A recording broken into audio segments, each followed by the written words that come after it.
తింటే గారెలే తినాలి, వింటే భారతం వినాలి అని అంటారు. అలాంటి భారతంలో గుర్తింపు పొందని పాత్రలు ఎన్నో. అలాంటి గుర్తింపు లేని గుర్తించుకోవాల్సిన వ్యక్తి ఒకరున్నారు. ఆమె దుశ్శల. ధృతరాష్ట్ర గాంధారుల కుమార్తె, 9 అన్నల ఏకైక సోదరి. పాండవులకు కౌరవులకు కలిపి ఒక్కగానొక్క ఆడపడుచు. అంతఃపుర యువరాణి. 100 ఖడ్గాల మధ్య ఒంటరి గులాబీ. 105 మంది సోదరులు.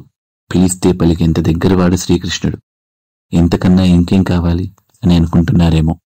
ఆమె పట్టుపరుపులపై పడుకోగలిగిందేమో కానీ పట్టపురాణిగా వెళ్ళిన చోట పట్టుమని ప్రశాంతంగా ఉండలేకపోయింది.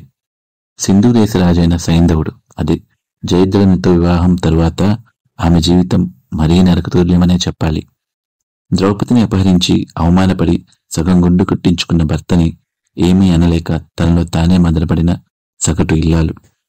అతి క్రూరమైన భర్త అంతే క్రూరంగా వధించబడ్డాడు. ఆ తరువాత అశ్వమేధ యాగంతో అర్జున రథం సింధు దేశం వస్తుందని తెలిసి కుమారుడు మరణించాడు.